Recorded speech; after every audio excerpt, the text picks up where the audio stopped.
courage, compassion, faith, freedom, truth. It's time for Courage in the Darkness with the host, Phil Roberts. Awakening America to the indoctrination and radicalization. Let's get into it. Micah 6, verse 8 asks 3 things. Do justice, love mercy, walk humbly. 3 things held together at the same time. Not pick one, not alternate between them depending on which party is in power. All 3 simultaneously. Modern American public policy has torn them apart.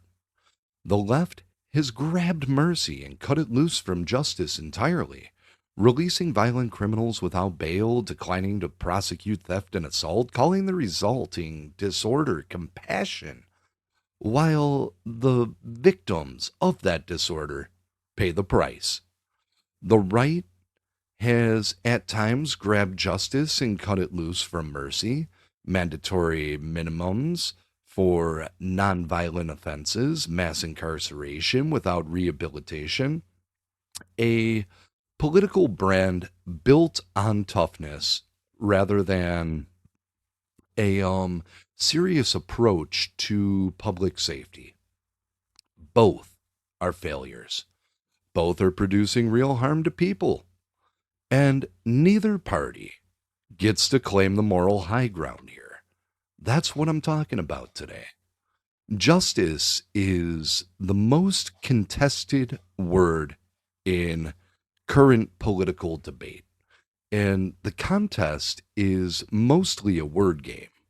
The progressive definition, equity, equal outcomes, preferential treatment for historically disadvantaged groups is not justice. It's favoritism with different targets. Leviticus said it plainly thousands of years ago. Do not be partial to the poor or defer the great. Same standard for everybody. Same rules, the same accountability. That is justice, not outcomes managed by whoever currently controls the levers of institutional power. Government's core function, its God-given mandate, as Romans 13 puts it, is to punish wrongdoing, not selectively, not based on ideology, consistently. A prosecutor who declines to charge violent offenders is not being compassionate. He is failing the people his office exists to protect. When consequences disappear, behavior changes.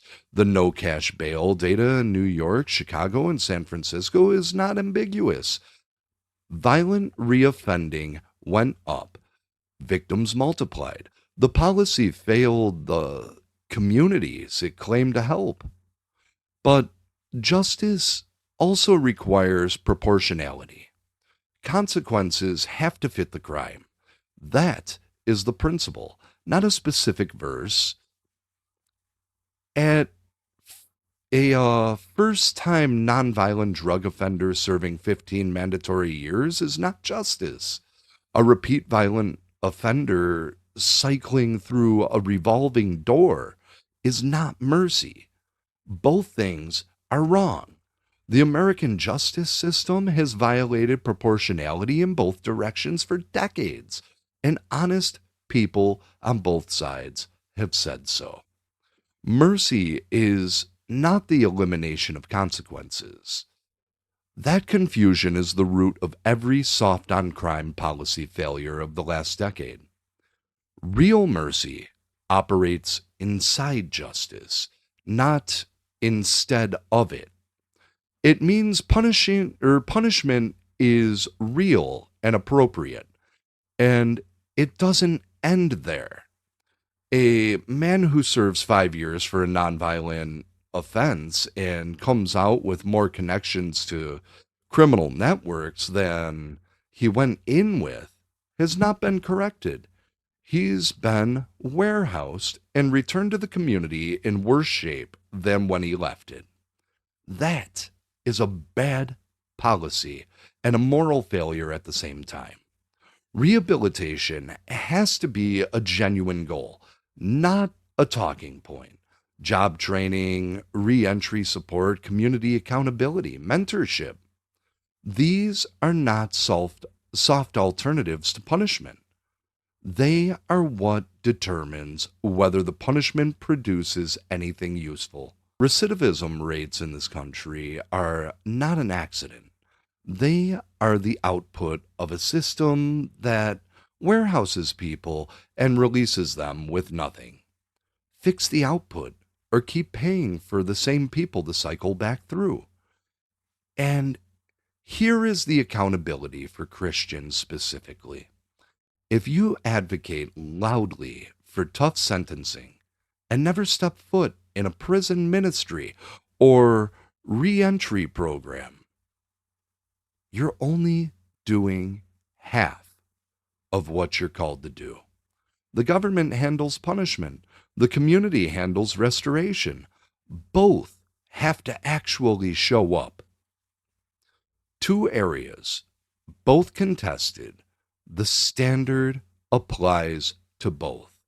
Criminal justice, the progressive failure is documented. No cash bail policies that demonstrably increased violent crime in the cities that adopted them. Progressive prosecutors who treat accountability as optional, and a cultural framework that is quicker to defend the offender than protect the victim. The conservative failure is equally real. 3 strikes law that imposed life sentences disproportionate to the offense, mandatory minimums that remove judicial discretion without reducing crime, and a political environment where being seen as tough mattered more than whether the policy worked. Both failures cost people their safety and their freedom. The standard demands accountability and proportionality at the same time, not one without the other. Immigration.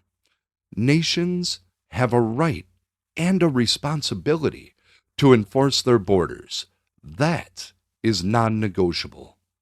And Leviticus 19, the foreigner residing among you must be treated as your native born, is also not negotiable. These do not cancel each other out. Enforce the law. Treat every person in that process with basic human dignity. Dehumanization rhetoric about immigrants does not serve justice. Open borders do not serve it either. The standard holds both political parties accountable, which is exactly why neither one of them likes it. Do justice, love mercy, walk humbly. The third one, walk humbly, is what keeps the other two from becoming weapons. Humility means knowing you are not the final judge. It keeps justice from becoming cruelty and mercy from becoming performance. The country's justice system will not be fixed by one election or one policy change. It'll be shaped by whether the people in this country are willing to hold the full standard in both directions at the same time, rather than selecting the half that is convenient for their team. Both parties are failing at it. The standard has not changed. If you'd like to support the channel, check us out at titdusa.com and check out the Stand Against the Silence campaign. Stand with us, support the mission, refuse the silence. I'll see you next time.